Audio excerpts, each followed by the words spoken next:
a very happy new year to those who celebrate. It is the beginning of the 2025 NFL year. And so let's hand out some offseason winners and losers as we work our way through this free agency period. AJ Mack, who's your biggest winner so far? I'm rolling with the Chicago Bears. They added almost 920 pounds in their interior offensive line, and that takes some pressure off of Caleb Williams to feel like he has to do everything. They've also added Grady Jarrett and Dale Odangbo on that defensive line to help get pressure. Hey, Caleb Williams, there are better days ahead. Absolutely, and they added the coach everybody wanted too. Tannenbaum, how about the biggest loser so far? The Dallas Cowboys, Greeny, until they get more proactive with their stars, which they didn't do with Dak Prescott or CeeDee Lamb, and now with Micah Parsons, the juxtaposition is the Philadelphia Eagles have one cap charge in the top 95 in the NFL. It's Jalen Hurts, approximately at 60. Thanks, Hembo.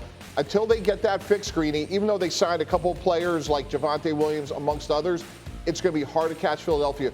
Get proactive with your stars. Now, Philadelphia and Washington has lapped them as well. Graziano, who's your biggest winner so far? I like the LA Rams. I love the acquisition of Devontae Adams, but more important than anything else, a couple of weeks ago they got Matthew Stafford to stay, which, given the way teams are fighting over 41-year-old Aaron Rodgers and guys like Russell Wilson at this point, it was pretty important for the Rams to get that figured out early. They did. They're ahead of the game. They should be the favorites in their division. And Dominique, how about you? Who's your biggest loser? Yeah, it's the Bengals, and I think it's for a lot of the same reasons as Mike Tannenbaum just laid out for the Cowboys. Like, you have good players. Pay them. Like, no one gets cheaper. It's never been a thing that's ever happened in the history of the NFL. The longer you wait, the higher the price goes. They have a lot of other issues on the defense they have to address, but first you got to pay the players that your quarterback told you to pay. Okay, so we are not done here with this free agency period, obviously. The quarterback dominoes continue to headline this offseason, and there they are. Russell Wilson flew to Cleveland last night. He is meeting with the Browns today. After that, he will fly to New York to meet with the Giants tomorrow. As we speak, Kenny Pickett is the only healthy quarterback on Cleveland's depth chart.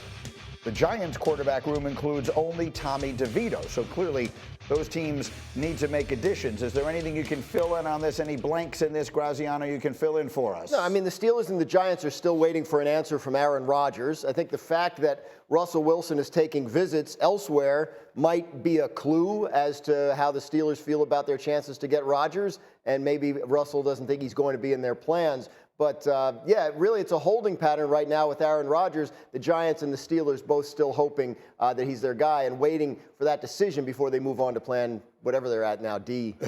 Cleveland, I'll remind everyone, has the second pick in the draft. However, that factors into all of this. So you're the Browns. You bring Russell Wilson in today. Take me inside that meeting, my GM. Yeah, Greeny. Hey, Russell, come on in. You could start. We were a playoff team 2 years ago. We just retained arguably the best non-quarterback in the NFL. If you walk out of this door, which you have the right to do, we are signing Jameis Winston. And if you go to the New York Giants, it will be the professional grave, because when was the last time since Eli Manning, a quarterback, went to the Giants and he had a good story to tell? So, Russell, come on in. You could start. We may or may not draft a quarterback, but if I'm Cleveland, if I had Russell Wilson and Kenny Pickett, I have maximum flexibility in the draft. So I am creating a sense of urgency with Russell Wilson. Yes, the chair recognizes Mr. Foxworth. I love arguing with Mike T. I would love to be Russell in this role play. So you the Browns?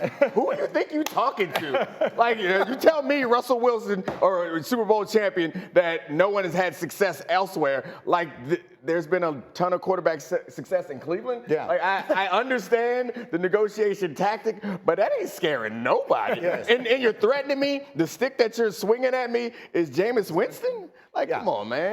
Let the record show the Giants are the only team to win a Super Bowl in 4 different decades, and the Browns last won the championship in the 1950s. Yeah. But I understand and appreciate the argument you're trying to make. Yeah, you got to create a sense of urgency. And again, like, you want to let Russell Wilson know, like, you have something to lose if you leave the building. Like, Dominique's, look, I can't argue with anything you just said except to say that, hey, there's a starting job right here, right now. And we were a good team, not this past year, but the year before. What do you think? I look at this situation and all of it You're talking about Jameis Winston, and for these scores, we haven't even mentioned the Pittsburgh Steelers. If Rodgers doesn't go there and Russell Wilson signs in Cleveland or goes to the New York Giants, what's left? Like this quarterback situation, there's Trey Lance out there, there's Drew Lock. There are no quarterbacks, and everybody's looking at the draft beyond Shedeur Sanders and Cam Ward. There's not a lot of answers for these teams. So you have to go for these quarterbacks like that. One thing that J-Mac just brought up that's stunning, like we all admire and respect the Pittsburgh Steelers Hall of Fame coach. It's amazing that they would give up $30 million a year and a second-round pick for DK Metcalf and have that void that J-Mac just alluded to. It's sad. Like, these are, like the Steelers and the Giants are like flagship franchises of the league, and they're waiting on a decision from a guy the Jets just cut. Like, think about that. Like $49 million in dead money on the Jets cap to not have this guy on the team, and the Giants and Steelers are begging him to sign with them. Look, if you pick a quarterback in the first round and it was a mistake, you are screwed. Right. And right now, the Pittsburgh Steelers and the New York Giants are evidence of that, and the Browns have been for a long time. What's that one? or you go out and you pay a guy. Yeah, they've done it all different all ways. the money in the world in a tour. Speaking of Aaron Rodgers, when last seen, was he sitting with a blanket on and a beat? What is going on? It seemed like he was staring out at the ocean contemplatively, thinking about his NFL future. That's what I think. And coincidentally, oddly enough, like by some chance, there was somebody there with a camera. I don't know. I don't know. I mean, maybe that's better than a darkness retreat. There's plenty of light out there. Maybe he'll see the right answer. And I think that the Steelers hope it's in Pittsburgh, but I don't know that it's going to work out the way that they want it. If I'm Aaron Rodgers, I say, like, I want my Hall of Fame career to end as positively as possible. Go to Mike Tomlin. You got two receivers that are immensely talented and physical. Like, what are we doing here? And what we're doing is maybe still holding out hope if we're Aaron as we gaze out into the distance that Kevin O'Connell is out there, that the Vikings are out there, Look, that they decide to go that way. That's a weird one because it doesn't make a lot of sense for the Vikings, but when Daniel Jones signed with the Colts the other day, like there was a meeting there and they went over every option, and this is one of them. So I guess as of last night, they hadn't ruled it out. But the Vikings are the only party in this mess that doesn't belong. Yeah. Like it feels like the Steelers are kind of desperate, the Giants are kind of desperate. We're back on Get Up, and let's do an edition of Graziano Notes as we look at some of the moves that are yet to be made in this NFL offseason. Dan, what is the latest on Cooper Kupp? Rams released him yesterday. They tried for a couple of weeks to trade him, but the $20 million he's making this year were not something other teams wanted to take on. But now that he's a free agent, I expect him to have interest. I've been hearing a lot of teams to watch out for Cooper Kupp, from Seattle to Jacksonville, which is that spans the continent. So and everywhere in between. But no, I do believe he's got a market. He'll have interest. Veteran receiver, the teams see as quarterback friendly and can help a receiver room at this point in his career. J-Mac, give me a receiver room that should be calling him right now. Well, I look at the Seattle Seahawks. They let go of everybody, and you pay Sam Darnold to come in and be your quarterback. The one thing we saw with Sam Darnold is when you equip him with an offense with weapons on the outside, an offensive line that can protect you, we can see the best version of him. So I look at Seattle as an opportunity. Go get a guy like Cooper Kupp, pair him with JSN, and you actually have two threats on the outside for Sam Darnold to work with. Mike T? What about Dallas? I mean, to me, you get good compliment to CD Lamb. They desperately need another receiver. Hembo keeps reminding us that it was 2021 when Dak Prescott, had 37 touchdowns, career high, when they had Amari Cooper along with CD Lamb. So to me, Cooper Kupp makes a lot of sense. What do you think you need? Yeah, I think you could name just about any team could use a player like this. I would throw the Texans in there. They've been looking for the right person to match up with Nico. And it wasn't Stephon, and obviously what happened with Tank last year was terrible. So I think Cooper Kupp would be a perfect situation down there. I'm intrigued by the Cowboys of it all, just because we talk so much about them not generally being aggressive in free agency, to say the least. I don't expect, Dan, but you correct me if I'm wrong, Cooper Kupp to be a super high ticket player. Is he going to get a huge contract? No, certainly not. I mean, but if the Cowboys don't get into a lot of bidding wars this time of year, and if there are other teams interested, I could see them sort of bowing out early. Okay, so they'll be selectively aggressive, and we'll see if they go in that direction. Let's go next to Kirk Cousins. I don't understand what's going on in Atlanta. Can you help me? Yeah, well, they're still telling him and interested teams that they do not plan to release him. Another $10 million of his money in the form of a 2026 roster bonus becomes guaranteed if he's still on their roster Sunday. but they're already into him for $90 million, so I don't think that's going to be a major deterrent. They continue to say they want to have a deep quarterback room. They don't feel the need to release him, even though they're going to start Michael Penix Jr. Obviously, he would love to be out on the free agent market and talking to some of these teams that still need quarterbacks, but as of now, it doesn't look like he will be. Again, I'll remind anyone who doesn't know, Mike T was a GM in 2 different places. Take me through how this is working and why it makes sense. Yeah, so basically, if I'm Kirk Cousins, I'm saying, like, you lied to me. You know, you came to me aggressive, $100 million guarantee as of Sunday, and you drafted Michael Penix, and that's fine. I'm not going to be in the offseason program. I'm not going to be here. Michael Penix is your future. Good luck to you, and goodbye. Atlanta's saying, hey, you know what? We gave you $90 million in fully guaranteed dollars. Like, you're going to be here. We love Michael Penix, but Greeny, as you well know, the one variable about him was durability. We have a good team. This is an important year from us. You're going nowhere. What do you think? Raise the hand. I mean, the chair recognizes the gentleman from the district. Mike T and I like each other a lot. However, we find ourselves on the opposite end of many of these type of negotiations, and you're saying to him, you're saying to him, you lied to me.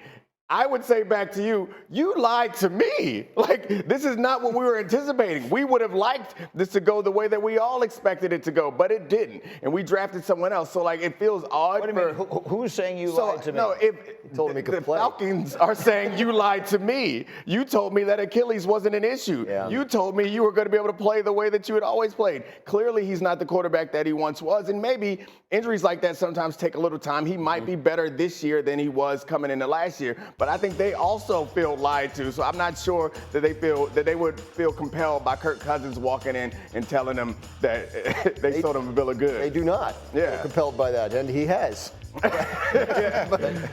But for Cousins, we keep talking about the quarterback or the lack thereof them out there. So he's looking at it, and Mike T, to your point, if he wants to get out, the only way is you have to fight your way out. So it can't just be I'm not showing up. When I am there, I'm going to be disruptive. I'm not going to help Michael Penix Jr. at all. And I think the Falcons believe, Cousins, we know you. Like, you're not going to do that. Right. You're going to be the great guy. You're going to come in. You're going to tutor Michael Penix. You're going to do everything you can to help this ball club.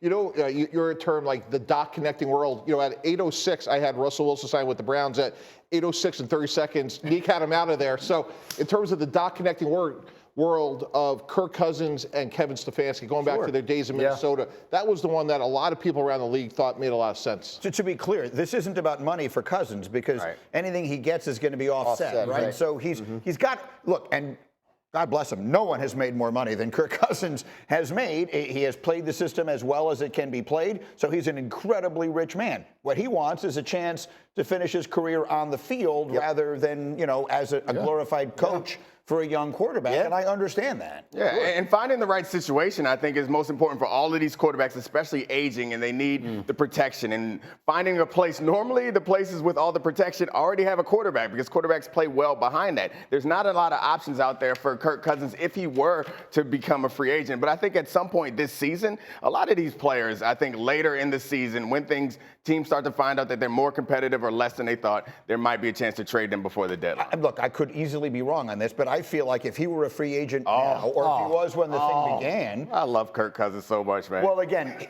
it can't be about money because whatever anyone paid him, and his inexpensiveness, like Russell Wilson last year, would be part of what made him so appealing. But Minnesota would probably want him. Cleveland would probably want him. The Giants, the Steelers, all these teams would probably want him. Yeah. And I'm sure that's what he's before all those musical chairs fill up. Right. He'd like to be out there trying to get one of them. So I'm sure he's very frustrated. And but they're saying no. There is another side of me, however, that does want to say, like, we should all be in a position where someone is looking you in the face and saying, this weekend, we are giving you $10 million, and in return, we want nothing. We expect you to do literally nothing. Don't get hit. Don't throw a pass. Exactly. Just get that money. Here's $10 million. Don't play.